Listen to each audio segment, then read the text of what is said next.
За шөнийн мэнд төргийа. За нийгмийн сүлжээнд нийт ард түмнийхээ дунд Осорж Жомаа нэрээр танигдчихсан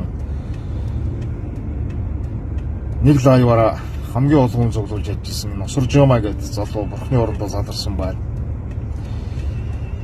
Тэгээ Монголын нэг юм лалрын нийгмэлд доотхон боорлож дээдсэнд толгойдог ийм одоо хүчээс нийгэм бий болцсон. Энэ залуу өөр хэм нь хинтч гайвуулаагүй мөрөөрөө мөнчгөрөөрөө амьдарч явсан. Ямар их одоо зовоож, ямар их одоо доромжилж, ямар их одоо хараа зүгэж явж ийлаа.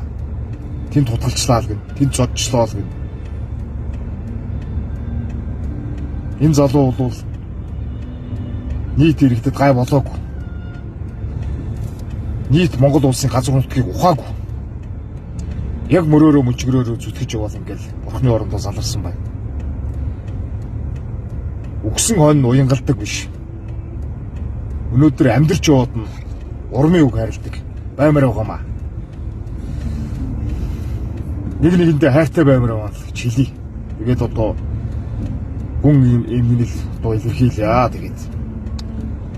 Ариун дагшин Монголынхоо хөрсөнд амгалан тайван орсож их болсон Монголдо эргэн төрөөрэй гэж одоо хэлээ да. Тэгээд уммаа нэвэд нэг нэгэндээ хайртай бай. Дээдсэнд болооч доотхон буурлахоо болцгоо монголчуудаа сөөгүүлэн шүү дээ. Хизээ хаана яаж яваад хизээ хаана хүрээд өгөхөө бид нар мэдэхгүй шүү дээ. За ийм л. За ингээд хүн юм илэрхийлээ. Одоо ингээд фэйсбүүкэн голгол одоо Монголыгаач одоо зураг бүргэл ингээд явж байна. За тэгээд хин нэгэд хайртай байна монголчуудаа.